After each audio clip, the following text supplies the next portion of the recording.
perdón, los tonos graves en el ápice y en la base los tonos agudos. Entonces, siempre los más afectados son los tonos agudos porque son los más expuestos. Bueno, después cómo estaba el órgano de Corti, la función, la membrana tectoria, el túnel externo, las células de sostén, las células ciliadas. Esto y la vía acústica, que yo había dicho que la primera neurona era el ganglio espiral de Corti, la segunda, el núcleo coclear dorsal, el tercero, el complejo olivar superior, el cuarto, el colículo inferior, la quinta, que son los cuerpos geniculados, las radiaciones acústicas, y hasta el área temporal de Heschel, que es donde se procesa la palabra. El paciente que puede llegar a la consulta puede venir hoy con una hipoacusia, pero tenemos que saber si es conductiva o perceptiva, o mixta si es conductivo-perceptivo, o sea, predominio conductivo o a predominio perceptivo. ¿Qué otra cosa puede presentar? Pueden ser acúfenos graves o agudos. A veces pueden ser acúfenos unilaterales, con una hipoacusia unilateral. O sea que yo estaba ayer a la noche, me fui a dormir, escuchaba bien de los dos oídos, y hoy me despierto con una hipoacusia severa, súbita, de un lado con un acúfeno. Entonces ahí tengo que yo estudiar para descartar una patología, como yo les dije, que puede ser un neurinoma del acústico. Entonces hay que hacer todos los estudios correspondientes, primero hacer la otoscopía, la otomicroscopía, poder ver el tímpano, si hay una patología timpánica o caso con tapón de cera. Si no hay nada, directamente vemos que el conducto está limpio, mandamos a hacer lo más simple, que es la audiometría, que era lo que habíamos hablado. Primero la acumetría, habíamos visto lo que era el Rine, Weber y Sauvage, y cómo puede estar el Rine positivo en un oído normal, negativo en una hipoacusia conductiva y acortado en una hipoacusia perceptiva. El Weber indiferente en uno normal, lateralizado oído patológico en la conductiva y lateraliza el oído sano en la perceptiva. Y por último, el Sauvage es igual, alargado en la conductiva y acortado en las perceptivas. Esto hablamos del audiograma, le mostré audiometrías, donde podemos decir que todo lo derecho es color rojo, todo lo izquierdo es color azul. O sea, el redondito es color derecho, vía aérea, la cruz que es vía aérea de oído izquierdo, un angulito de color rojo es la vía ósea de oído derecho y un angulito de color azul es la vía ósea de oído izquierdo. Habíamos dicho que en el audiograma todo lo que se encuentra dentro del parámetro del 0 al 20, dijimos que es normal, lo que va del 20 a más o menos al 50 es moderado, de más o menos del 50 al 80 es severa y profunda, o cofosis o hipoacusia severa, ya, o anacusia, es una hipoacusia profunda ya por debajo de los 100 decibeles. Bueno, ahí tenemos una audición normal, acá tenemos una conductiva porque la vía aérea está descendida en relación a la ósea, y cuando caen los tonos agudos decimos que es una hipoacusia de percepción. Y mixta es cuando es conductivo en la primera parte y perceptivo en la segunda parte. Después hablamos de la logoaudiometría, que es la comprensibilidad e inteligibilidad de la palabra por medio de una lista que ya está previamente estandarizada. El diagnóstico es localizar las lesiones, determina la pérdida social y sirve para la prótesis, para saber qué tipo de prótesis auditiva o audífono es el que se va a usar.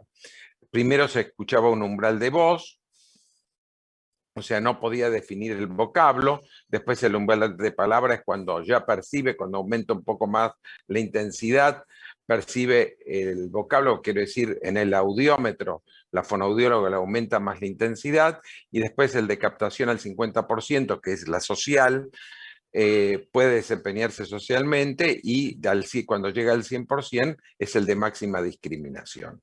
Habíamos visto curvas, habíamos dicho que lo normal es la primera curva que está acá arriba, que llega al 100%, y teníamos el umbral de voz a 17, a 13 decibeles, el umbral de palabra a 17, el umbral de comprensión al 50% a 27 y el de máxima comprensión a 57. ¿Entendido? Eso es lo que habíamos visto. Después, en un problema conductivo, un chico que tenga una sinusitis, adenoides, una otitis media aguda, entonces, ¿qué pasa? La curva, en vez de estar de entre 0 y 20, que es lo normal, ya se va entre 40 y 50 decibeles, pero está igual y llega al 100%.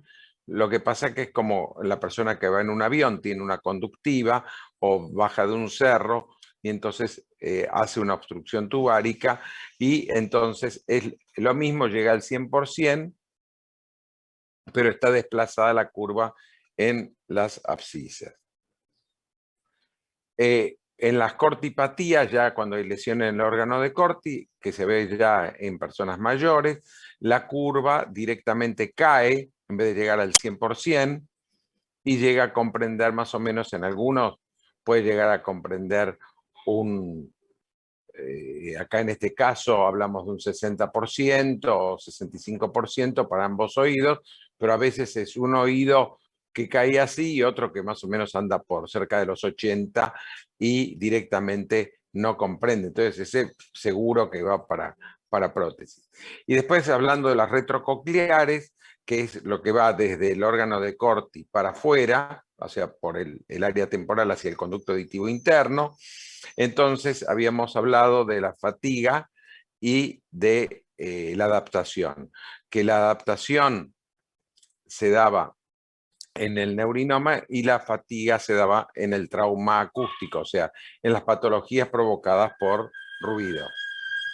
¿Hasta ahora se escucha bien? ¿Me escuchan claro? Muy bien. La acufenometría, habíamos hablado que eran los zumbidos, era una lesión que puede ser periauricular, acúfenos periostóticos, auriculares, acúfenos endostóticos, o lesión central con acúfenos nerviosos. Es una técnica de medición del zumbido. El zumbido es una cuestión personal o llamado tinnitus también. Puede ser uni o bilateral, pueden ser transitorios o permanentes, o sea que aparezca en un momento del día, generalmente más en la noche, en el silencio, y durante el día, como el ruido ambiente tapa, eso se llama enmascarar, el paciente no lo siente. Entonces ahí hablamos del enmascaramiento. Si se hace la prueba audiométrica, nosotros podemos equiparar, o sea, el paciente puede reconocer al zumbido.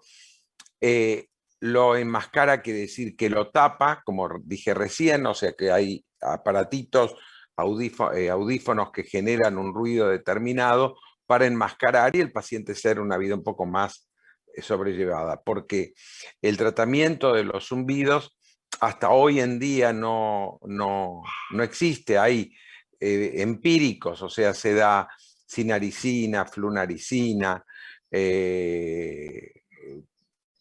algún otro tipo de medicamentos, pero generalmente le dan también antidepresivos o le dan antiepilépticos como el Tegretol, entonces hay que hacer carbamazepina en sangre. O sea, por eso les digo que no hay. El uso de un audífono con enmascarador sería una patología. A veces yo le digo que se compren un MP3 o MP4 y pongan música de yoga, relajación o meditación, y entonces a la noche, cuando están escuchando el zumbido, escuchan este tipo de música, que no es música, sino son sonidos de cascada de agua para que se pueda relajar.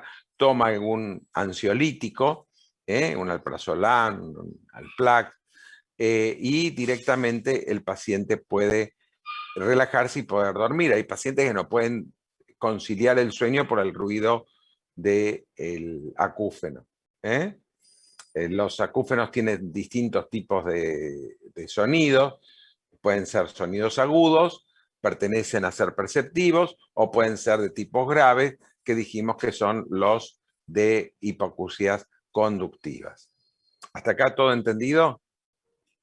Estoy haciendo un repaso rápido de todo lo que habíamos visto. Las pruebas supraliminares habíamos hablado, que son pruebas que están por arriba del umbral, por eso se llaman supraliminares, son las de reclutamiento, que es el SISI, la adaptación, que es para el neurinoma, que es lo que dije, y la fatiga es la del trauma acústico, o sea, las patologías provocadas por ruido, y son lesiones cortipáticas, donde atacan a las células del órgano de Corti. Bueno, después hablamos de la impedanciometría, y ustedes bien me dijeron el otro día que es una resistencia. Esa resistencia de que le provoca el oído al pasaje del sonido. Podía ser una impedancia estática o una impedancia dinámica. En la impedancia estática medíamos el reflejo estapediano, vimos que el reflejo estapediano es un reflejo del músculo del estribo, también del músculo del martillo, que hace que se comprima frente a ciertos ruidos, pero que son naturales, o sea, una cascada, un trueno, un ruido provocado en la naturaleza y no un ruido provocado por máquinas, por turbinas, con ciertos altos parlantes, altas intensidades, pueden provocar lesiones auditivas. Entonces sabemos que entre 90 y 85 a distintas frecuencias aparece el reflejo acústico. Puede ser tomado en un solo oído y tomar el contralateral, ya que las vías del facial se entrecruzan en el tronco cerebral. ¿Entendido? Y después podemos ver la presión del oído medio, la presión del paciente, la resistencia que ofrece, y las curvas que habíamos visto, que esta era una curva normal, tanto positiva que está en milímetros de agua, y acá estaban las presiones negativas y las presiones positivas. Entonces, viendo una curva así, decimos que es una curva normal, con reflejos, si los reflejos se toman también van a dar positivos. Puede estar desplazada hacia las presiones negativas, es un paciente que tiene una disfunción tubárica, una sinusitis, un problema, vamos a poner en el oído externo, una otitis externa, o caso contrario, un cuerpo extraño o un tapón de cera. A veces hay líquido directamente en la caja cuando hay una disfunción tubárica, entonces hay una otopatía serosa, se llama así, y da una curva de masa, o sea, una recta que viene así. Y si no, cuando hay una inmovilidad, como en la autoesclerosis, que dije que es una osteodistrofia de la cápsula laberíntica con anquilosis estapedio-vestibular, da una curva que tiene menos movilidad.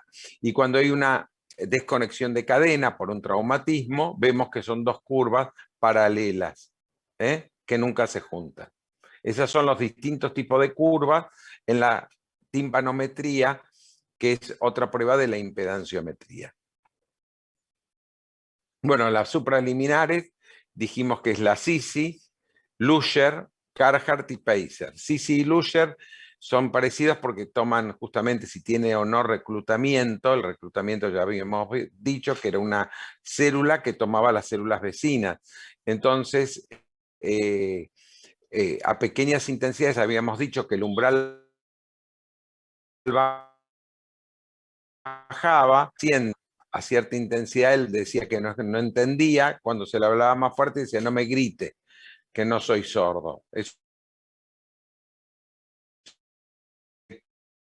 Exactamente, ese es el fenómeno de reclutamiento, y entonces el Sisi es una demostración de la hipacusia coclear. El Luger también es coclear, el Carhart determina la presencia de adaptación a ciertas frecuencias, siempre se mantiene lo que es justamente la adaptación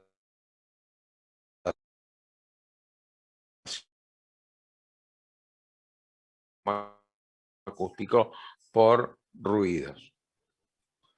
Bueno, esto es lo mismo, y habíamos entrado en potenciales evocados auditivos, que era lo último que había hablado, y donde podíamos ver el tiempo de aparición de las distintas ondas, que es la onda 1, de acuerdo al nervio auditivo. Después yo dije que tienen que saber la vía auditiva, el núcleo coclear, que es segunda la segunda onda, o sea, la segunda curva.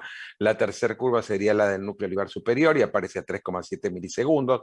La cuarta, el núcleo ventral o lemnisco lateral a 4,5 milisegundos de aparición. Y la quinta, el colículo inferior, cuerpos geniculados y radiaciones acústicas, que empieza a 5,6 milisegundos.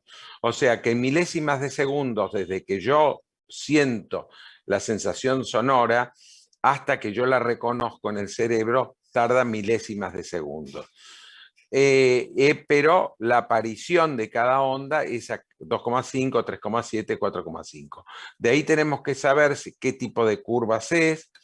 Se hace, como yo dije, con electrodos que se colocan, se pasan, después de los electrodos, se ve a una computadora promediadora con un amplificador o un preamplificador y se va a una computadora donde aparecen las distintas curvas que ahora vamos a ver. Después es importante cómo son las ondas. De acuerdo a los estímulos habíamos dicho que se pasaban pip o clics, que son estallidos o ondas sinusoidales específicas, o clics, que son estallidos de frecuencia. Después, con respecto a las latencias, el tiempo que aparece entre la onda 1 y la onda 5, que dijimos que son ciertos milésimas de segundos, puede estar prolongada en el tiempo, entonces hay un retardo en la transmisión de la vía, o puede haber entre la onda 1 y la onda 3, o la 3 y la 5.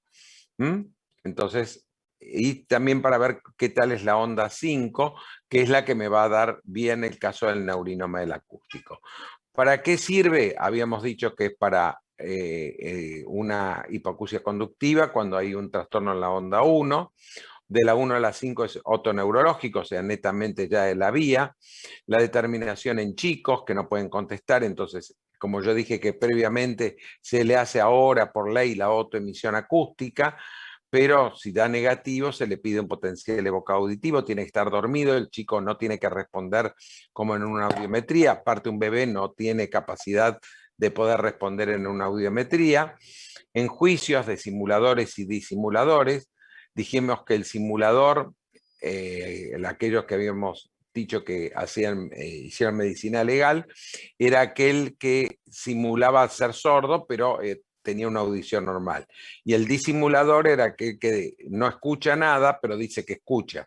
Entonces, la fonoaudióloga tiene las técnicas como para poder desenmascarar a un simulador o un disimulador. Un débil mental, psiquiátricos o afásicos. O sea, no pueden ser afásicos de expresión, que no pueden comprender, o sea, comprenden pero no saben expresar. Bueno, después, de acuerdo a la maduración, a las 25 semanas, a 75 decibeles, la onda 5 aparece entre 10 y 15 milisegundos, y a las 28 semanas, a 65 decibeles, aparece la onda 5 antes de los 10 milisegundos. En la semana 34 el cambio es notorio y el recién nacido tiene umbrales similares. Bueno, a medida que aumenta la edad gestacional se produce un acortamiento en la latencia, de la onda 1 a la onda 5. Los diagnósticos otoneurológicos es para ver si hay tumores, como dije, neurinomas desmielinizantes, entre la 2 y la 3, y la 3 y la 5 la latencia. Entre la 1 y la 3 prolongada tenemos hiperbilirrubinemia, o sea que un chico que tiene, después de haber nacido, aumentó, por ejemplo, si le hicieron un exsanguíneo transfusión, aumento de los glóbulos rojos, rompen los glóbulos rojos y aparece la hiperbilirrubinemia. Entre la 1 y la 3 también por alteraciones circulatorias, en el 3 y 5 en niños autistas, como dijimos, y alteraciones morfológicas en la onda 4 en la hiper o hipotiroidismo. Bueno, la detección de un neurinoma del acústico, que dije que es un tumor benigno del octavo par, pero de crecimiento lento, pero que puede llevar a la muerte porque el crecimiento, al ser lento, puede pasar muchos años. Pero lo importante es detectarlo y ver si, como a veces están dentro del peñasco del temporal, o sea, intrapetrosos, y salen, de acuerdo al tamaño, hacia el exterior, y van comprimiendo al nervio facial o al trigémino. Y van creciendo y van dando ya un componente vestibular, otológico primero, vestibular segundo, y otoneurológico con hipertensión endocrinal y muerte. Esos serían las 3 fases de un neurinoma que después ya vamos a ver. Entonces, la prueba de la T5, que es prolongada, dijimos porque ya hay una alteración en la conducción de la vía nerviosa, existe la posibilidad de que solo exista una onda, habiendo desaparecido las demás, que no haya ondas, de existir una lesión suficientemente abarcativa, vamos a observar un tiempo entre la 3 y la 5 del lado sano, prolongado, y también para la selección de prótesis. Nosotros solo utilizamos este método para seleccionar un audífono, sino que es posible efectuar mediante métodos tradicionales. Ejemplo, en recién nacidos, yo dije que es importante que un chico detectado tempranamente, por eso por ley hoy hay una semana que se llama la Semana de la Sordera, que está impuesta, y se hace todos los estudios auditivos para poder detectar tempranamente la audición. Hoy, todos los sistemas de la seguridad social, o sea, obras sociales, prepagos y todo esto, siempre a un nene recién nacido se le pide una autoemisión acústica. Y también es importante para el equipamiento de débiles mentales. Bueno, y acá tenemos las ondas. Pues aparece así, esta sí aparece en la computadora. La onda 1, la onda 2, la onda 3, la onda 4 y la onda 5. Esto con los tiempos de latencia entre la 1 y la 3, y la 3 y la 5, o la 1 y la 5, que es en milésimas de segundos como habíamos dicho recién. Si aparecen de estas ondas, decimos que tiene audición normal. Pero puede suceder que directamente no aparezca ninguna onda, aparezca a lo mejor la onda 5. Entonces hay un retardo en la transmisión de la onda 5 y entonces tenemos que pensar que el paciente no tiene audición. O sí que aparezcan las ondas 1, 2, 3, 4 y 5. ¿Entendido? ¿Hasta acá todo comprendido? ¿Preguntas? Anímense a hablar, por favor. Porque si quedamos en silencio... Jonathan, vos que sos el más charlatán, el que directamente te gusta preguntar, decime, pregúntame. Doctor, Sí, esto es todo mucho nuevo. si es muy nuevo esto. Estoy No, esto, haciendo, estoy haciendo mucha fuerza para entender todo bueno, o intentar. pero si no comprenden, por eso siempre existe la duda, y la duda hacia el conocimiento. Si uno tiene una duda, siempre, por ejemplo, un científico que tenga una duda va a la investigación para demostrar el sentido de la verdad, digamos, ¿no? O sea, si lo que está pensando es real o no.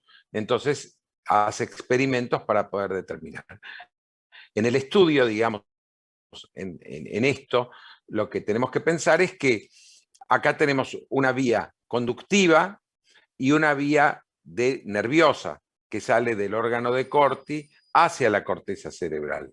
Nosotros lo que estamos midiendo ahora es la vía nerviosa, lo que sale del órgano de Corti hacia el cerebro. ¿Entendido? Y una prueba que se mide, aparte de la audiometría, logocufenometría y todo, la acumetría, se pide un potencial evocado auditivo. O primero en un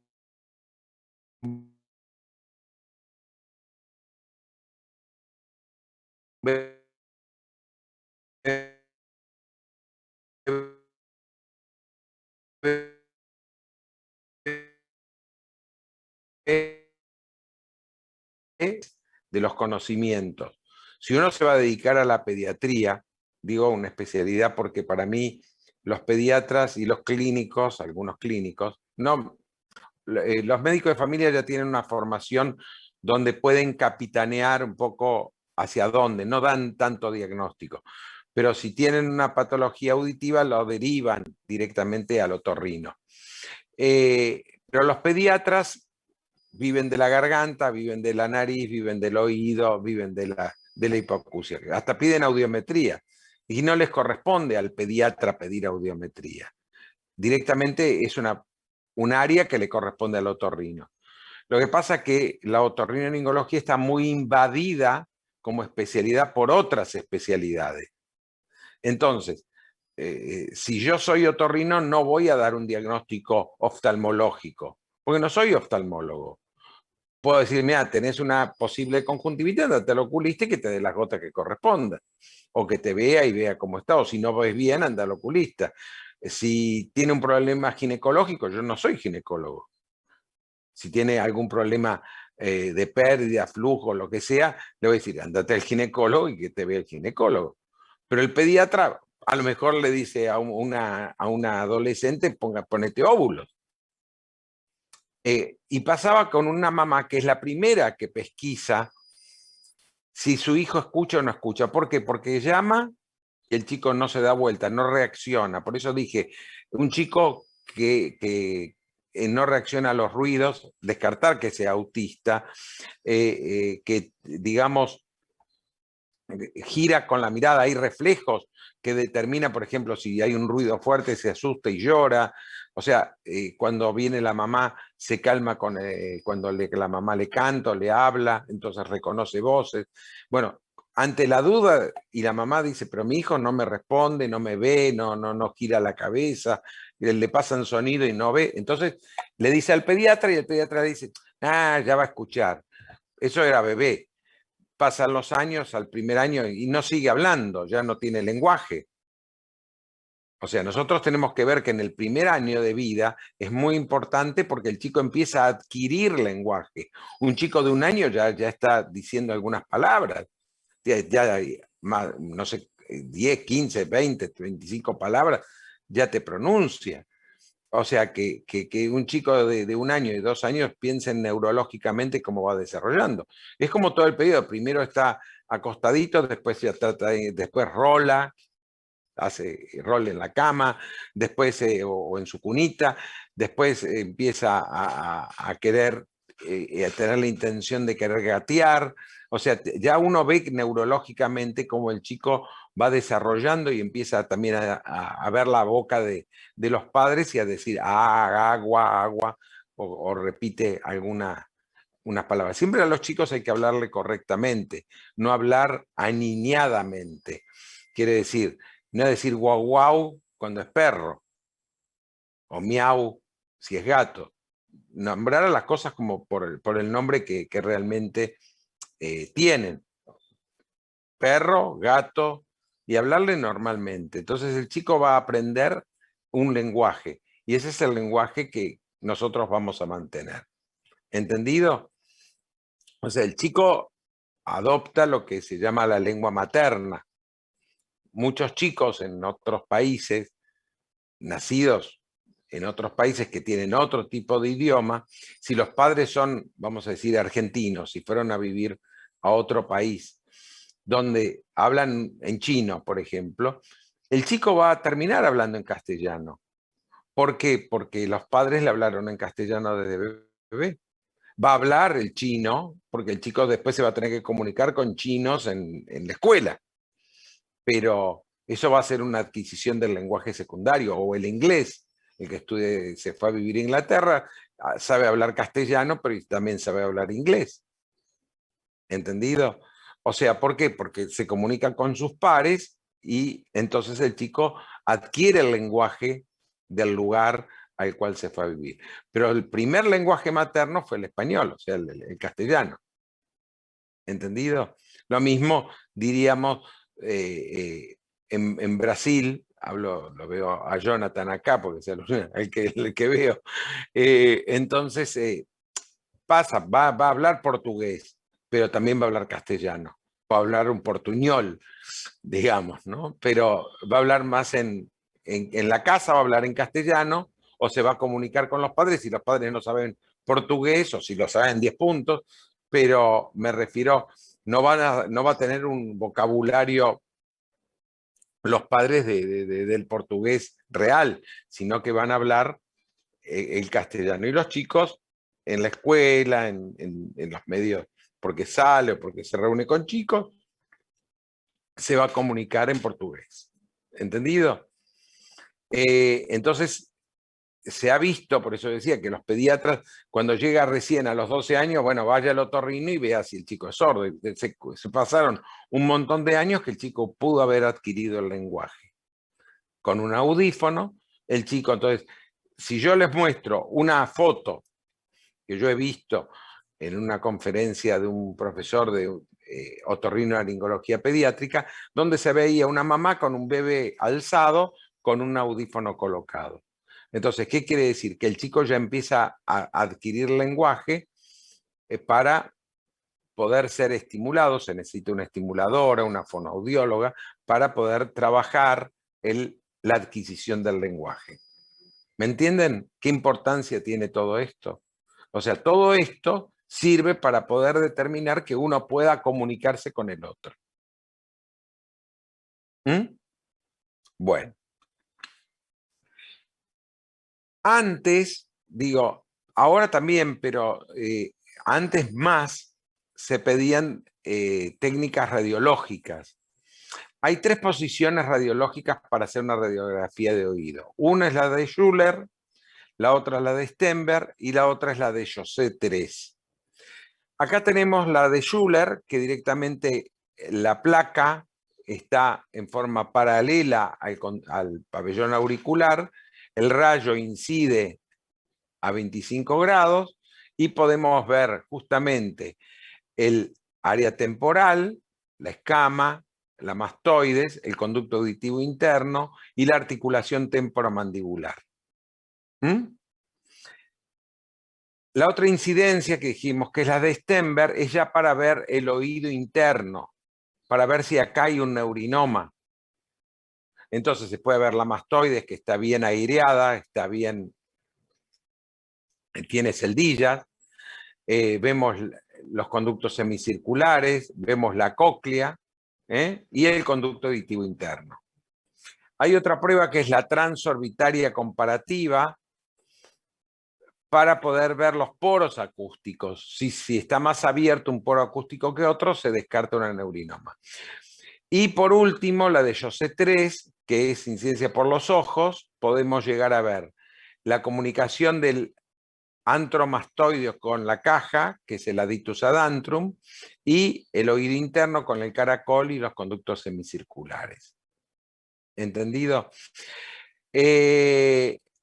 Lo importante de esto es la transorbitaria comparativa, o sea, para ir menos agresivo, pero lo que yo pido hoy es una resonancia nuclear magnética con gadolinio de ambos peñascos temporales, conductos auditivos internos y fosa cerebral posterior, en cortes axiales y coronales. Ese es el pedido que yo hago hoy para descartar si tiene o no un neurinoma del acústico cuando aparece con una hipoacusia perceptiva unilateral, como dije, ayer me acosté bien, hoy me despierto con oído tapado y consumido de ese lado. Y veo que la otoscopía me da normal. Como mostraron en semiología, un conducto normal con una membrana timpánica traslúcida, de color gris, brillante, con el triángulo luminoso. Eso lo explicó la doctora en la primera clase. ¿Hasta acá me entienden? Doutor, ¿Sí? pode repetir lo que cada incidência mira? La incidencia, perdóname, no te entendí. La de Schuller es para conducto externo o medio. La de Schuller, perdón. La de Schuller es para ver únicamente conducto auditivo externo, la articulación temporomandibular. Y la mastoide, si no está, por ejemplo, en un colesteatoma, que es una otitis media crónica, si justamente las trabéculas esponjosas de la mastoides no están veladas por pus, por secreción. ¿Entendés? Sí, después la de Stenberg es para oído interno. La de Stenberg es para ver justamente el poro acústico, acá, el conducto auditivo interno. Y esa transorbitaria sería lo La mismo que transorbitaria es siempre. para ver más o menos lo mismo, pero comparado un poro acústico con otro. Por eso se llama transorbitaria comparativa. Comparativa. Compara un poro acústico con el otro. El peñasco, si está aumentado de tamaño, entonces quiere decir que hay una diferencia. ¿Entendido? Sí, y la última es para... Y la última es para ver la comunicación entre el antro-mastoideo, que es una cavidad cuando nosotros trabajamos la mastoides con una, la abrimos y hacemos un fresado de un temporal en un hueso, entonces trabajamos con una fresa comedora, vamos comiendo, digamos, al hueso y hacemos un agujero hasta llegar al antro. Ahí se ve la comunicación del adictus ad antrum, que dijimos que es la comunicación entre el antromastoideo y la caja. Entonces se ve cómo está el antro, el adictus y la masa de huesecillos, y el oído interno se llega a ver caracol, en los conductos semicirculares. Muchas ¿Está? gracias. Bueno. Entonces, vamos ya a la definición que es hipoacusia perceptiva. La disminución de la capacidad auditiva por lesión de la rama del octavo par, desde el órgano de Corti hasta el área de Hegel. Entonces, lo conductivo es desde el pabellón auricular hasta el oído interno. Del oído interno hacia la corteza es perceptivo. Desde el pabellón hacia el oído interno es conductivo. ¿Entendido? Esas son las dos diferencias, hipoacusias conductivas o hipoacusias perceptivas. ¿Alguna pregunta de la definición?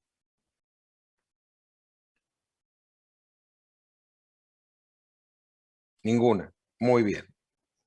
Entonces, ¿qué se hace con un paciente que viene a la consulta? ¿Cómo se maneja un paciente que viene con hipoacusia? Como dije yo hoy, ayer me acosté, hoy me levanté con una hipoacusia. Entonces voy al consultorio de un otorrinolaringólogo. Yo, por ejemplo, mi trabajo no es ser médico, puedo ser secretario o cualquier profesión. Lo primero que hay que hacer es la anamnesis. ¿Cuándo comenzó? ¿Qué pasó? ¿Cómo se sentía? ¿Usted escuchaba antes? ¿No escuchaba antes? ¿Pasó algo? Bueno, entonces este es el motivo de la consulta. Entonces el motivo de la consulta es decir, bueno, porque no escucho, tengo una hipoacusia, porque me duele el oído, tengo otodinia o otalgia, o tengo también vértigo o desequilibrio.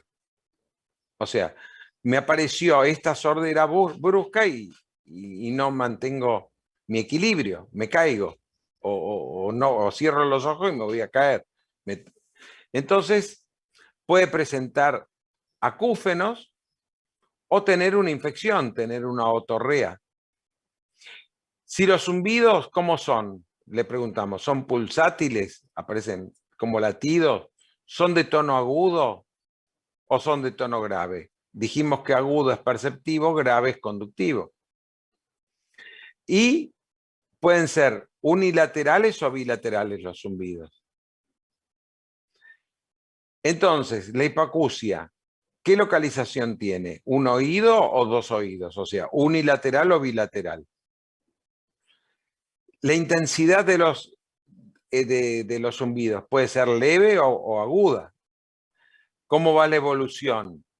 Es lenta, progresiva, súbita, o sea, como apareció de ayer a hoy, rápidamente progresiva o fluctuante, quiere decir que vuelve a la audición y a los pocos días vuelve a una sordera. Vuelve a la audición y otra vez vuelve la sordera. Eso es fluctuante. ¿Entendido? Vamos a ver la exploración física. ¿Qué vamos a hacer? Una inspección, vamos a ver el oído, vamos a palpar, vamos a hacer una otoscopía o una otomicroscopía. Vamos a ver cómo está el conducto auditivo externo. Si el conducto auditivo externo está limpio, o vamos a ver la membrana timpánica. Y entonces, si vemos la membrana íntegra o retraída, o sea, ya vamos a hablar de hipoacusias conductivas, pensar en patologías del oído medio, o una perforación activa, O sea que puede ser una otitis media crónica simple o una otitis media crónica colesteatomatosa. No sé si les habló la doctora de algo del colesteatoma, pero es una otitis media crónica. Puede ser íntegra y no retraída, o sea, un tímpano normal. La membrana timpánica puede tener una perforación inactiva, o sea, se ve un agujero nada más. Entonces, se le pide vemos con los diapasones, una audiometría tonal y una logoaudiometría. Si hacemos una acumetría, puede ser que con los diapasones me den normal o me dé una hipoacusia de percepción o una hipoacusia de transmisión. Con la audiometría tonal también vamos a tener una hipoacusia con una audición normal o puede ser conductivo o perceptivo. ¿Entendido? O sea, las dos posibilidades. O que me dé conductivo o que me dé perceptiva.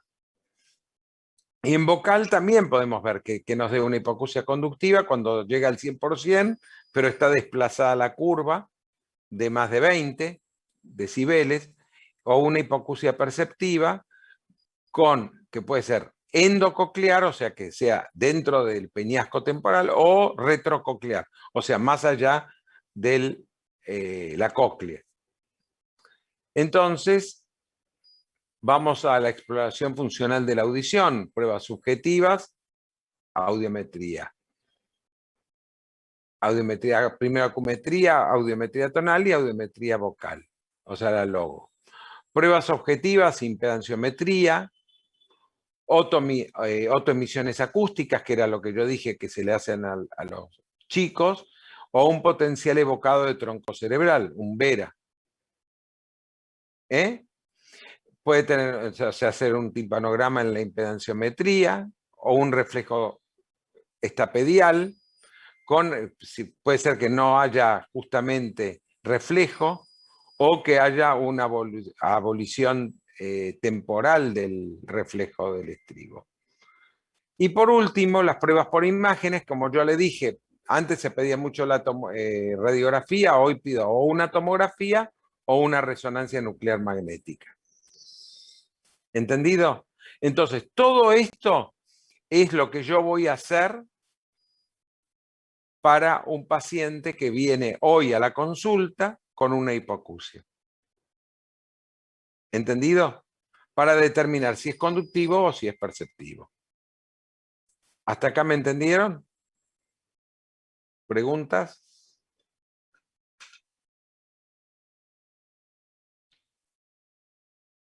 ¿Ninguna pregunta a nadie de los 30 y pico alumnos que... 30 y pico son ustedes, ¿no? Pregunto. Doctor. ¿Cuántos alumnos son ustedes? ¿Cuántos? 38 parece. 38. Sí. Ajá. 38, sí, hay participantes 38. ¿Todos están en condiciones de dar el examen final la semana que viene? ¿O hay algunos que deben materia y no pueden dar la materia por correlatividad? Pregunto. ¿Los 38 están en condiciones de dar el examen final? No, yo tengo finales, doctor, pendientes. O sea, no puedo rendir. no podés rendir. O sea, sí. No tienen todas las... ¿Qué tal, Sebastián?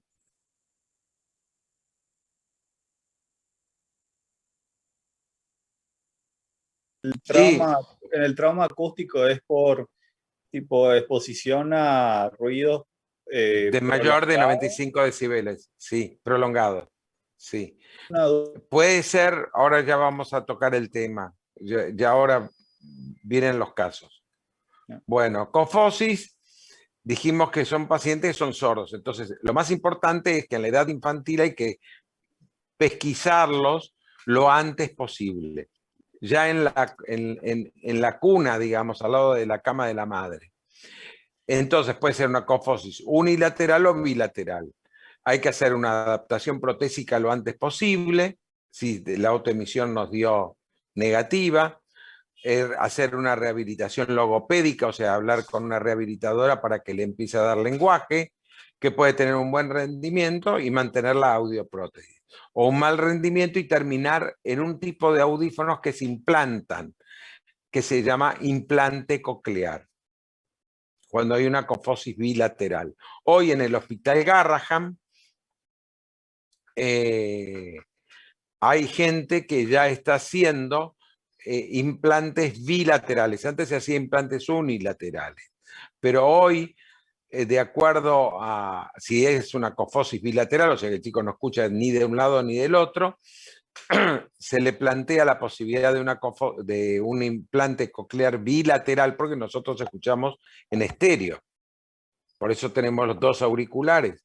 Entonces, al escuchar en estéreo, se le colocan los dos implantes cocleares. Ahora, en la edad adulta, puede ser de una cofosis unilateral con mal desarrollo del lenguaje, abstención del tratamiento, o sea, un implante coclear o una adaptación protésica. Generalmente en una persona mayor de edad, de 70, 80 años, yo no le voy a pedir un implante coclear, salvo que sea un multimillonario que tenga ganas de gastar plata si su obra social o su prepago, o si es un particular, quiere colocarse un implante coclear. Calculen que un implante coclear es, más o menos está alrededor de los $40.000. Así que con cirugía, porque aparte tiene que trabajar un equipo multidisciplinario, desde el otorrino, una fonoaudióloga, una asistente social, una estimuladora, un psicólogo, ¿entendido? O sea, no es lo mismo hablamos de un bebé, sino hablamos de una persona de edad media que nunca escuchó, o por lo menos que escuchó al principio de su desarrollo neurológico, escuchó, empezó a escuchar, pac, tiene una meningitis y quedó sordo por la meningitis. O le dieron ototóxicos y quedó sordo, ¿me entienden? Completo. O sea, no todas las personas que nacen son sordas. Entonces puede ser que nace con audición y en un periodo de la vida de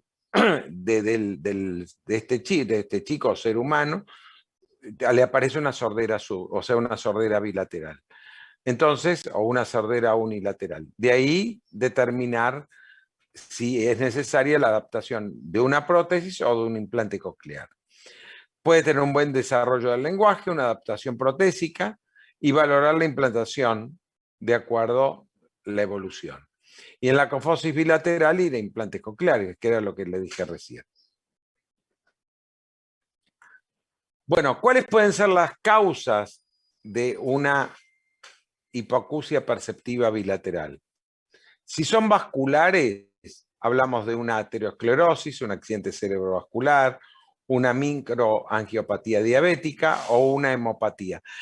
También la hipertensión arterial tiene mucho que ver en problemas vasculares. Degenerativas puede ser una presbiacusia, o sea, en la gente mayor, o enfermedades desmielinizantes, como en el neurinoma del acústico. Traumáticas pueden ser por trauma acústico, por ruido, como habíamos dicho, o trauma directo, o sea, que se lastimó el conducto y el pabellón, entonces es accidental o quirúrgico, o sea que el médico fue medio bruto y le lastimó el conducto y la membrana timpánica, o indirectos por fracturas o barotrauma, o sea, por lo que me decían de los buzos o aquellas personas que iban en las alturas, podían tener hipoacusia. Las infecciones, sarampión, parotiditis, rubiola, bacteriana sífilis,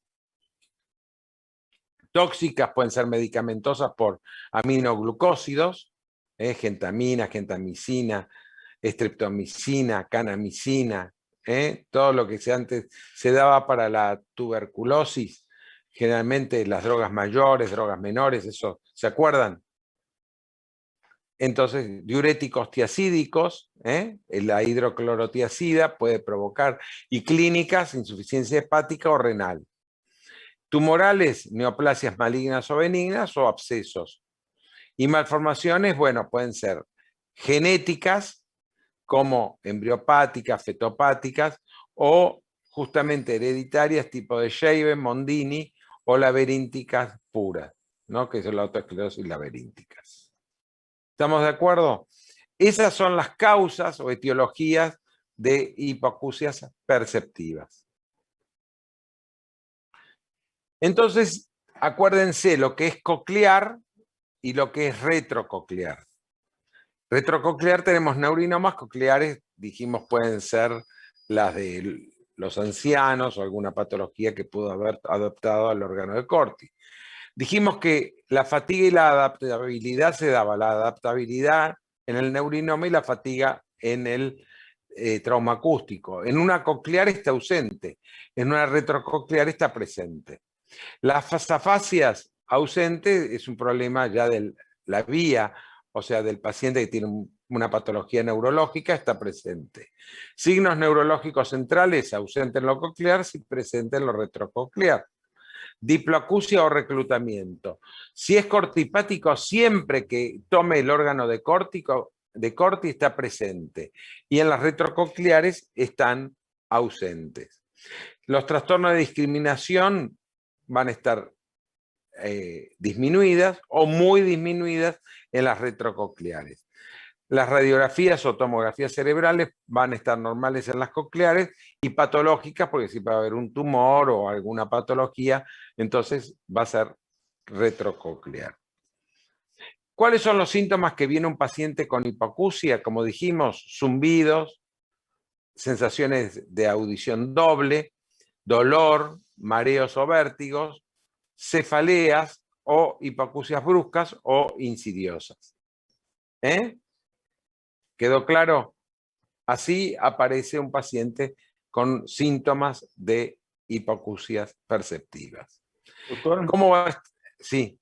la algiacusia sería provocada, como usted nombró anteriormente, como el fenómeno de reclutamiento. Puede ser por una cortipatía, porque tenga dolor por el ruido, digamos, ¿no? O porque baja el umbral y entonces ciertos ruidos, ¿te acordás que yo dije que la gente mayor se va de la fiesta o se va de las reuniones porque no toleran el ruido? Le duele, le molesta. El Weber va a estar lateralizado al lado sano, el Rine acortado y el Suavach acortado. Acá vemos cómo caen los tonos agudos en la audiometría de una hipoacusia perceptiva.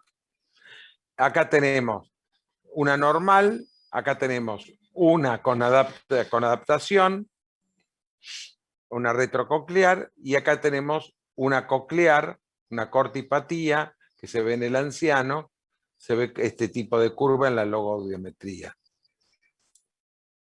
La impedanciometría, el timpanograma va a ser normal, el reflejo ausente, disminución del reflejo contra o ipsilateral al estimular al enfermo. El Vera aumenta la onda 5 y la clasificación puede ser cocleares, lesión de la primera neurona del órgano de Corti, que es el ganglio de Corti, y las retrococleares, la lesión del nervio del octavo par, lesión del tronco o de la corteza. O sea, ya está a nivel neurológico. Bueno, ahora vamos a entrar en patologías. Entonces me hablaron hoy del trauma acústico. ¿Qué es el trauma acústico? El trauma acústico es una hipoacusia perceptiva. Todo lo que vamos a hablar es hipoacusias perceptivas. Producidas ¿por qué? Por la exposición a sonidos mayores a 95 decibeles. Si yo estoy expuesto en una fábrica a intensidad superior a 95 decibeles, puedo ser plausible de tener una hipoacusia perceptible. Ahora, las ART y todo esto, no sé si ustedes saben, las aseguradoras de riesgo de trabajo, miden con un decibelímetro el ambiente laboral donde se va a exponer al paciente. ¿No es cierto? Miden, entonces van a saber si el paciente va a tener que usar protección o algunos son protectores auditivos que vienen con con un cordón y entonces se colocan en los oídos, o necesita un protector de copa. Después es importante la susceptibilidad del individuo al ruido, que puede ser corta o prolongada, o sea que el paciente entra Previamente, prelaboralmente, se le hace una audiometría para ver cómo está su estado auditivo, si tiene o no hipoacusia perceptiva. Si tiene una audiometría normal, va a ir al ambiente laboral que se le designa. Si ese ambiente laboral tiene más de 95 decibeles, va a ser la exposición única a un ruido muy intenso. También puede ser una explosión. Hay gente que, por ejemplo, ¿se acuerdan? O por ejemplo, un atentado, como fue el atentado acá en la Argentina de la AMIA, de la Embajada de Israel, en la cual venía un transeúnte caminando y de repente, ¡boom!, una bomba. Y después de eso, la misma presión que ejerce la onda expansiva hace que la membrana timpánica reviente, o sea, se perfore.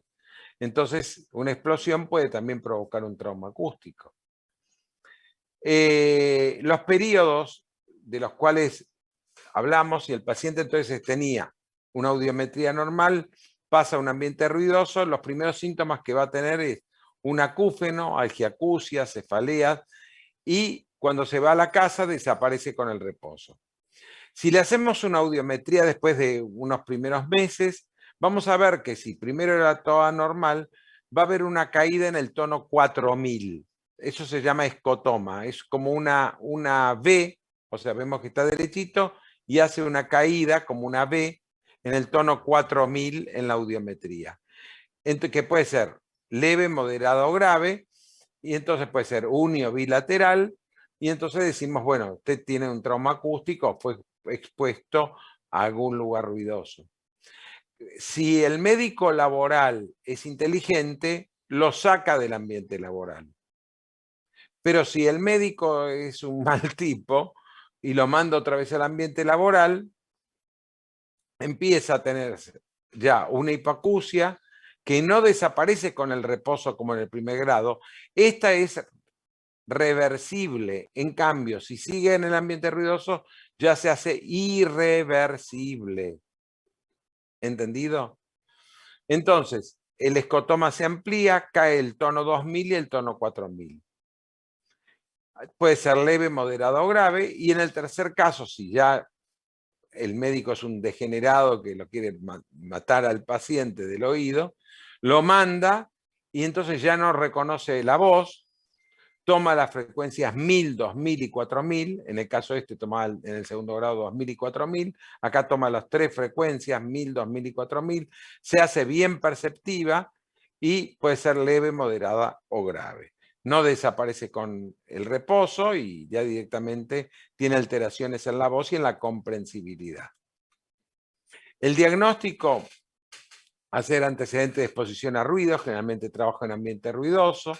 La otoscopía es normal porque no es problema externo, sino es un problema de la cóclea. La audiometría según el periodo, el primero, segundo, tercer grado, y la logoaudiometría nunca llega al 100% porque es una cortipatía. El tratamiento es alejar al paciente del ambiente ruidoso, es lo que yo dije al principio, o sea, el médico laboral tiene que sacarlo cuando ya tiene un trauma acústico, y la profilaxis es disminuir el ruido ambiente y el uso de auriculares.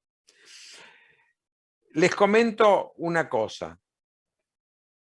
Ustedes vieron, o no sé si pasa con ustedes, que escuchan música con auriculares. Un chico, por ejemplo, que esté escuchando ruido, o sea, música con auriculares, generalmente los chicos aumentan la intensidad sonora. Entonces, si uno pasa por al lado de un chico que está con auriculares y uno escucha la música del otro, es probable que ese chico llegue a tener un trauma acústico o una hipoacusia perceptiva por incidencia del ruido, porque esto empieza a vibrar lo óseo.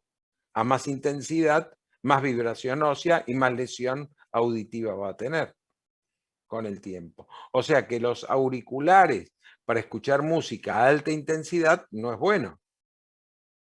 ¿Me entienden? Yo, por ejemplo, no sé si en Santo Tomé o en los lugares donde estén viviendo, por ejemplo, acá en la costanera de Posadas, es muy común ver unos autos con unos parlantes que salen y cuando uno pasa con el auto le vibra el estómago cuando pasa y escucha la música que están escuchando. O sea, para mí no es escuchar música, pero cuanto más fuerte, más lindo es. Entonces, directamente, esos tipos van a tener algún trauma acústico. ¿Me entienden? O sea, ¿por qué? Porque están expuestos. Aquellos que fueron a un boliche, a veces no salen ensordecidos. En época que sacamos ahora la pandemia, pero antes iban a los boliches y a veces para comunicarse con el otro por tan fuerte esta música están gritando, no se dan cuenta. Al día siguiente no tienen ni voz, están con disfonía. ¿No les pasó que fueron a un casamiento o algo y se la pasaron gritando porque no podían comunicarse con el vecino que está en la misma mesa de una fiesta? Y cuando quieren comunicar no están entendiendo lo que está diciendo el otro, porque la música, digamos, contamina al ambiente. ¿Entendido? Porque cuanto más intensidad tiene, más linda es la música. Chopin, Beethoven, todos los grandes músicos que tocaban piano muy suavemente, eso no es música. Música es hoy los auténticos decadentes, la bailanta, no sé, de Juan Pindonga. Entonces eso es música. ¿Entendido? No la critico, pero quiero decir que en general hoy como modelo, yo lo veo en los adolescentes, cuanto más fuerte ponen, más linda es la música. Y yo no entiendo por qué, ¿no? Pero en realidad no varía mucho escuchar un poco más bajo que escuchar a una intensidad alta.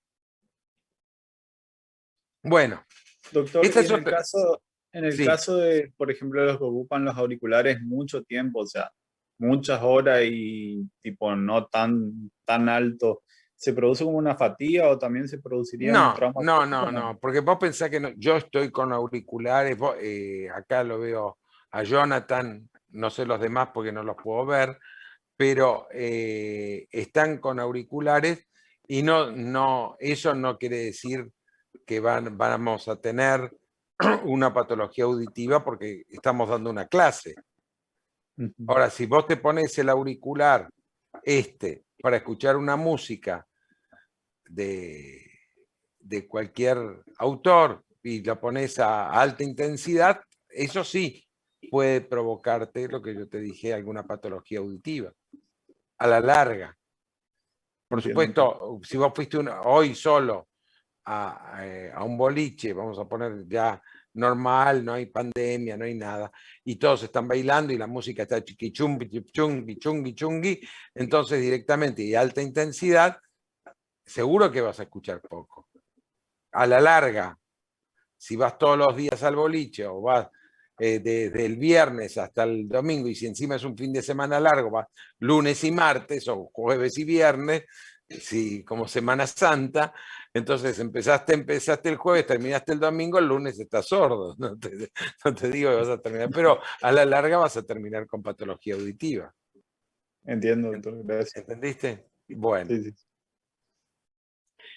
Este señor mayorcito, un paciente de PAMI, los que son brasileros, PAMI es el Instituto para la Tercera Edad de Atención, que es una obra social para los jubilados, es un deterioro natural que todos lo vamos a tener, de la función auditiva y es característica de la edad avanzada, o sea, de la tercera edad. A veces, ojo, gente joven también, 50 años, 40 años, pueden tener una presbiacusia, pero es raro, generalmente se da en la gente mayor.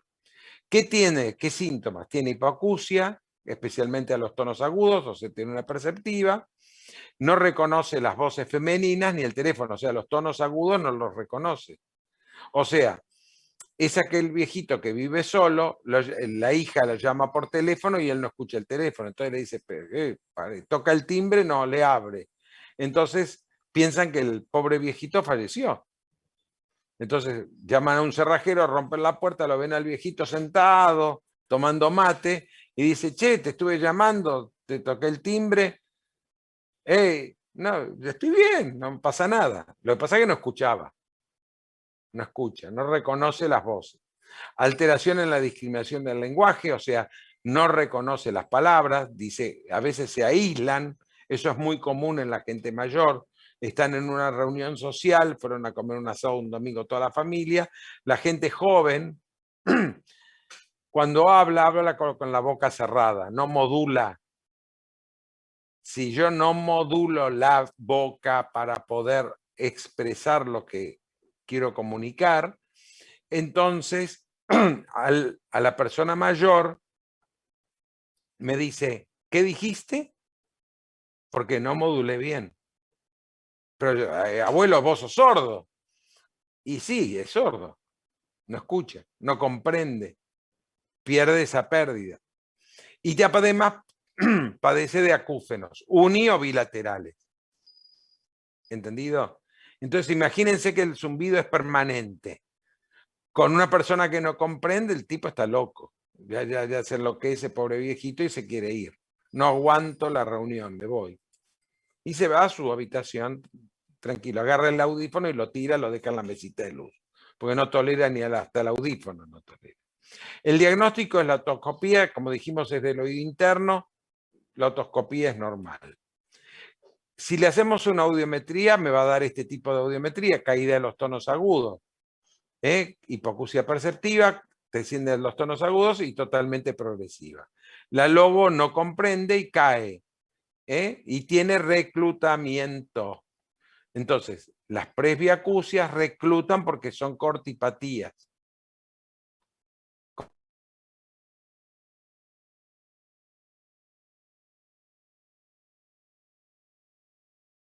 Dijimos que el Luger y el Sisi no recluta en las retrococleares y recluta en las cocleares puras. ¿Entendido? Entonces, paciente que viene con presbiacusia, hacer otra vez la anamnesis, hacer el examen otorrinolaringológico, se le pide audiometría y exámenes complementarios, impedanciometría, tomografía computada, resonancia magnética o potenciales evocados si es necesario. No a todos los viejitos yo le pido todo esto. No van a ir al consultorio, tenían una hipoacusia perceptiva, no le voy a pedir una bilateral. No le voy a pedir una tomografía computada para ver que el oído está normal o una resonancia magnética. Entonces, puede ser una hipoacusia neurosensorial asimétrica, una hipoacusia de conducción, si tiene un tapón de cera, una hipoacusia neurosensorial simétrica o una hipoacusia mixta. Si da una hipoacusia neurosensorial asimétrica, hay que hacer estudio. ¿Por qué? Porque tengo que descartar un neurinoma. Si me da una simétrica, hay que clasificarla en sensorial, neural, estrial o de conducción coclear. Y el tratamiento de una hipoacusia neurosensorial simétrica es medidas generales, colocarle audífonos, o sea, hacer lo que se llama selección de audífonos. Otras ayudas auditivas depende de hacer implantes o prótesis implantables, y lectura de labios cuando no comprende absolutamente nada, cuando tiene una hipoacusia muy profunda y no escucha. Entonces tiene que ir a una fonoaudióloga o una rehabilitadora para que le enseñe labiolectura. ¿Cuál es el tratamiento que utilizamos en una hipoacusia perceptiva? Darle un vasodilatador, una flunaricina, sinaricina, una nimodipina, y se indicará a veces, por supuesto, de acuerdo a la comprensibilidad, una prótesis auditiva, y el equipamiento a veces es difícil por la alteración en la discriminación. Oye, pero no entiende lo que se le está diciendo. Escucha la palabra, pero no sabe lo que se le está diciendo. Ustedes vayan a hablar con el abuelo de ustedes o con el bisabuelo, si tienen bisabuelo, entonces le van a hablar y el abuelo a lo mejor por la edad no entiende, o a veces le dice al de al lado, che, ¿qué dijo Juancito? entonces se hacen repetir y entonces hay que modular y hablar con claridad. Eso es muy importante para poder saber de qué se trata la comunicación. Por eso a veces, como dije, el anciano se retrae, no pregunta, queda calladito y en silencio en una reunión. Bueno. Doctor, Sí. perdón por la pregunta, pero parece torpe. Sí. Yo No voy hay torpeza, no hay torpeza. Decime. yo voy a clasificar la situación de la hipoacusia cuando es retrococlear a través del potencial evocado. Una hipoacusia retrococlear unilateral, pedís No, un potencial evocado auditivo. No a todo le pedís un potencial evocado auditivo. En la simétrica. En la simétrica, si vamos a decir, cuando yo pido un potencial evocado auditivo, cuando un juez me nombra perito médico en un juicio laboral. El paciente estuvo expuesto a ruidos, entonces tiene una hipoacusia perceptiva bilateral.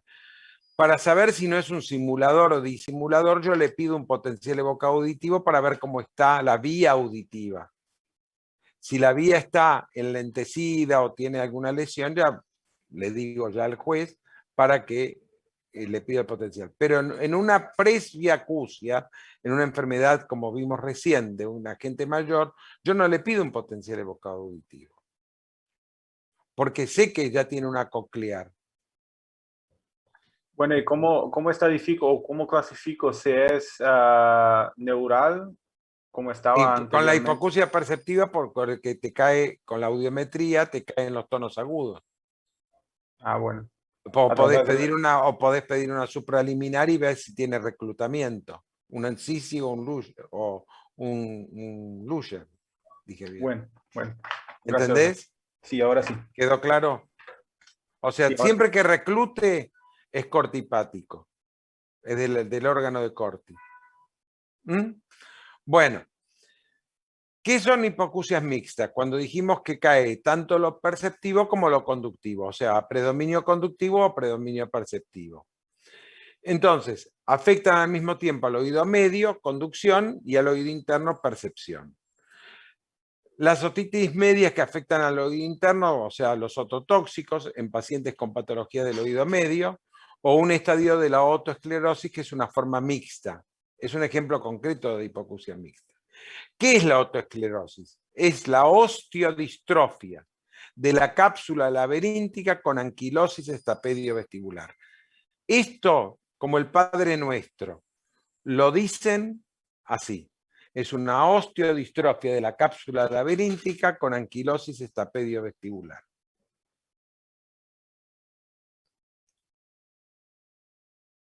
¿Quedó claro?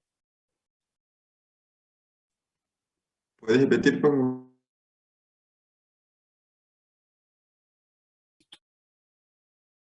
favor? ¿Sabe cuál es el motivo de la osteodistrofia? Se creen que por las...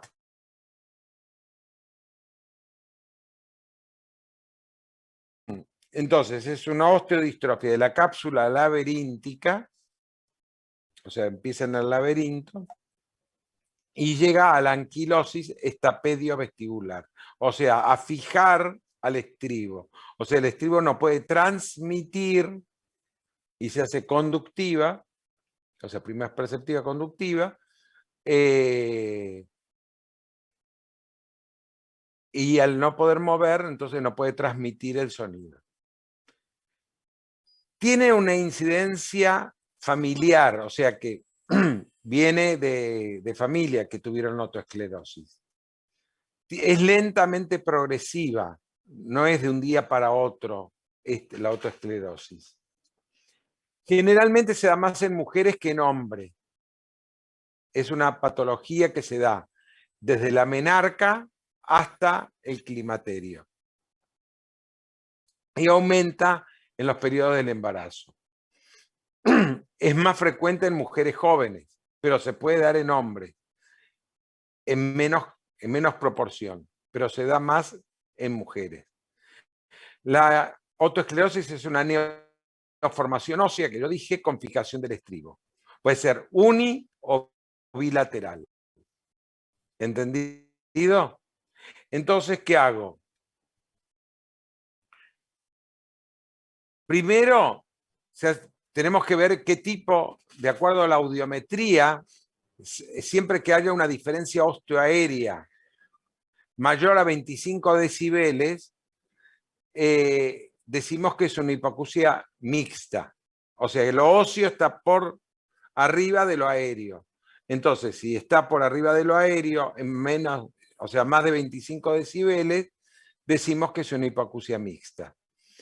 Hay tres formas clínicas que son a predominio conductivo o a predominio perceptivo, y la otra es coclear, ya directamente perceptivo, que es la de Mann-AC. Entonces, la conductiva pura se llama Bessol-Politzer, es una pregunta de examen.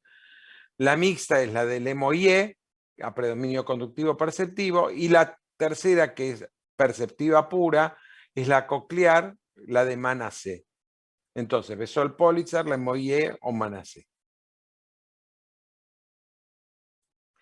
La otoscopía, o sea, si yo hago la otoscopía o otomicroscopía, va a ser normal, porque yo voy a ver al tímpano normal. Los diapasones, la audiometría es tonal, distintos grados de hipoacusia según la forma clínica, conductiva, perceptiva, todo eso, pero el RINE en el 512 es negativo.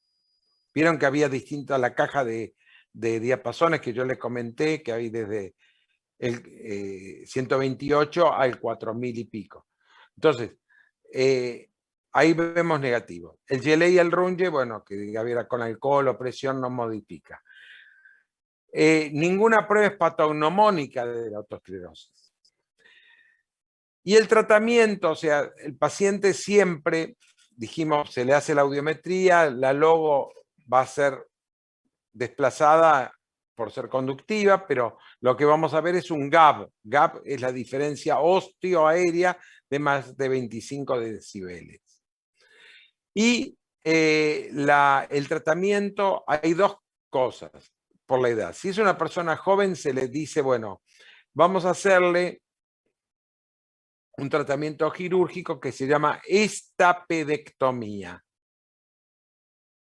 Se le propone una estapedectomía. Más beneficio siempre es en el periodo conductivo. Si toma los dos oídos, o sea, tiene otosclerosis bilateral, se ve cuál de los dos es el peor oído. Y entonces se opera siempre el peor oído, porque la posibilidad de curación es de un 97-95% de posibilidades de que ande bien. Pero hay un 5% insidioso que va a dar una cofosis. Entonces, ustedes lo operaron técnicamente todo bien, hicieron el reemplazo del estribo por una prótesis de teflón alambre o de teflón, hicieron una fenestración para que salga al vestíbulo y ahí sale el líquido cefalorraquídeo, o sea, los líquidos perilinfáticos. Entonces, el paciente puede tener mareos después de la cirugía, que van pasando con el correr de los días, pero el paciente no puede moverse, hay que cuidarse, porque a veces la prótesis puede caerse, si tuvo un traumatismo. Hay gente que fue operada muy bien, tuvo un choque y la prótesis voló, digamos, voló que cayó. Y entonces quedó sorda nuevamente del oído que estaba escuchando. A veces es muy difícil, se puede reoperar, pero ya a veces no es lo mismo por si llegó a perder audición. Entonces, siempre que es conductivo, a predominio conductivo, indico la estapedectomía. O mixta a predominio conductivo. ¿Entendido? o sea, la conductiva pura de Besol-Politzer o de la del Lemoyé a predominio conductivo.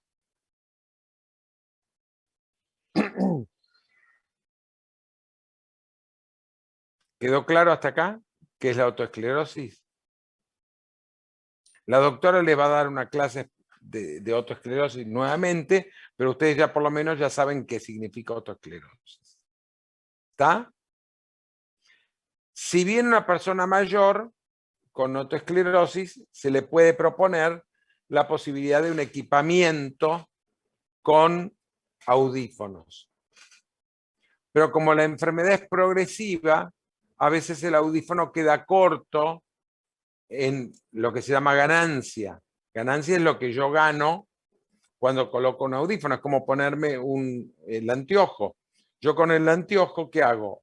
Gano en dioptrías, en aumento, lo que mi ojo no alcanza a ver. Entonces yo necesito, por eso el oculista me mide los lentes, y entonces yo sé que con cierto tipo de lentes veo mejor.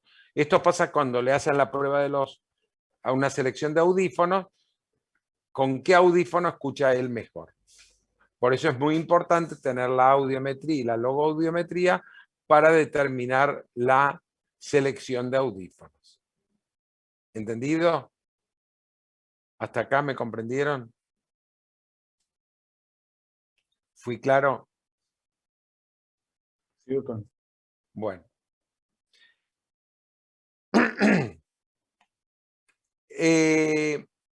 Esto es una emergencia en otorrinolaringología, que es la sordera súbita. ¿Qué significa? Que es un paciente que llega y dice, yo ayer escuché, hoy me levanto y no escucho nada. Entonces, como todos tiempos, hacer la anamnesis. Después pruebas complementarias, audiometría, potencial evocada de tronco cerebral o resonancia nuclear magnética, ver cómo está la afectación endococlear o la afectación retrococlear. Entonces, la resonancia nuclear me puede dar normal o me puede dar que tenga, o sea, debutó con una sordera súbita un neurinoma del acústico. Y entonces hay que hacer un seguimiento para ver qué pasa, si puede volver a recuperar la audición o no. Caso contrario, se hace un tratamiento de la hipoacusia con corticoides, con vasodilatadores, como ya le dije, flunaricina, sinaricina, nimodipina, reposo u otros. Darle para los zumbidos calmantes, o sea, tipo diazepam. Y si tiene vértigo, bueno, de acuerdo al cortejo vegetativo, a darle reposos o antieméticos, como darle el Reliberan, o hacer reposos sedantes laberínticos como la beteistina o el dimenhidrinato, que es el Dramamine. ¿Estamos de acuerdo? ¿Mm? Bueno, trauma acústico ya vimos. Si es por ruido o si a veces puede haber un trauma acústico de tipo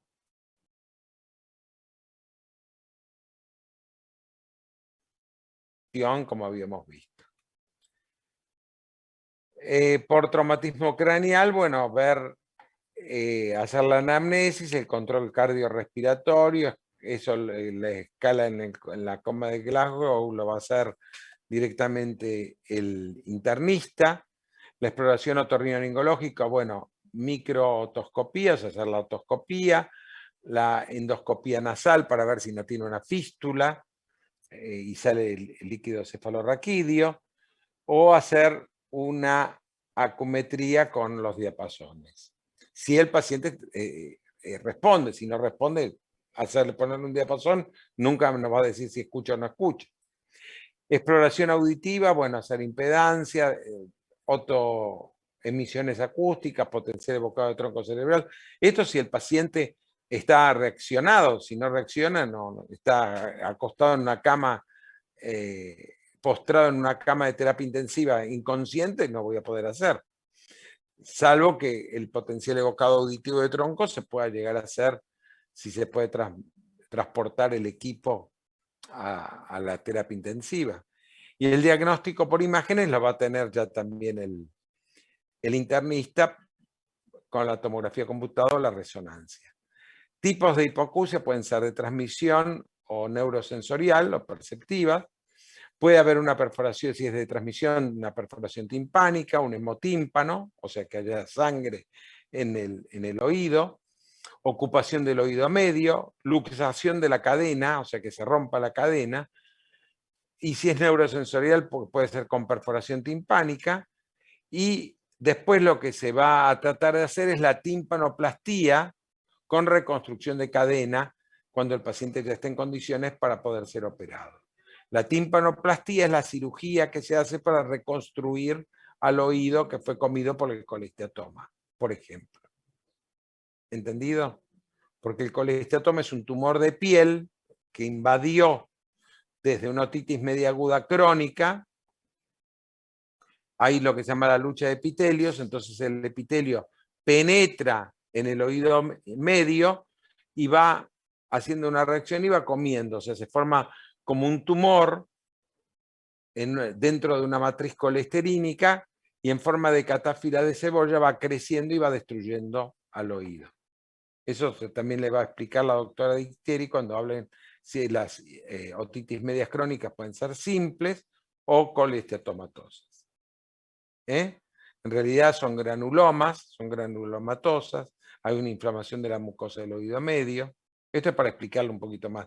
Dan olor fétido, olor cuando hacen una olotoscopía en una secreción de un colesteatoma, generalmente son a predominios de gram negativos, como la pseudomona, y entonces el olor que va a tener el otoscopio, uno huele y tiene un olor fétido.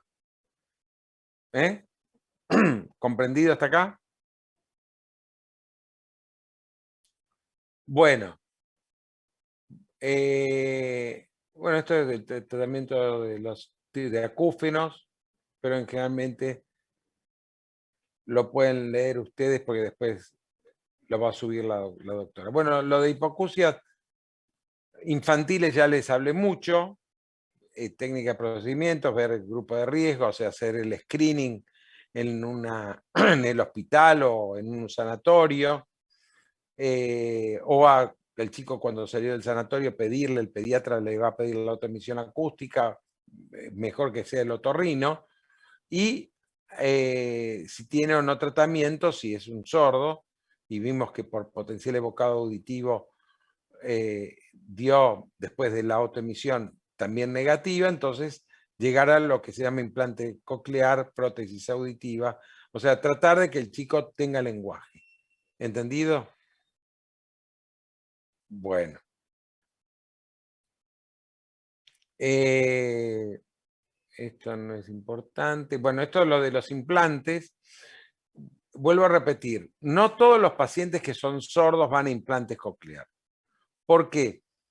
Porque a mí de qué me vale poner un aparato de $40.000 que lo paga la obra social o lo paga el sistema de salud de una provincia o lo que sea, y directamente el paciente no va a seguir con un seguimiento de rehabilitación. Porque si yo te lo selecciono, pero no me hace esto, que es la rehabilitación y el seguimiento, no me sirve, porque me falta una pata. O sea, yo tengo la pata de capté que el chico es sordo, pero el chico o el adulto, pero si yo voy a programar una cirugía, voy a colocar, veo que funciona, pero el chico cuando sale o el adulto no sale con el aparato prendido, el aparato se va prendiendo progresivamente. ¿Me entienden hasta acá? Entonces, cuando sale la cirugía, la fantasía es que van a salir escuchando. No, hay que explicarle que no escucha. Va a salir igual de la audición, pero con un aparato puesto. Porque el implante se opera, Se hace una mastoidectomía y se coloca una bobina interna y después se hace una cocleostomía para colocar dentro de la cóclea los electrodos. ¿Entendido? El implante coclear es un aparato muy fiel donde van a reemplazar las células del órgano de Corti que van a llevar estimulación a la vía auditiva, si está permeable, por supuesto, si conduce bien. Entonces, es muy importante la programación, la estrategia, llegar a motivar al paciente con la cirugía, pero si el paciente vive en el medio del Chaco, ahí en el impenetrable del Chaco, ¿de qué me sirve si el tipo no va a venir a la consulta a ver cómo yo, para poder rehabilitarse? Va a tener un aparato colocado, pero no le va a servir de nada. Si no le prenden el equipo, no le van aumentando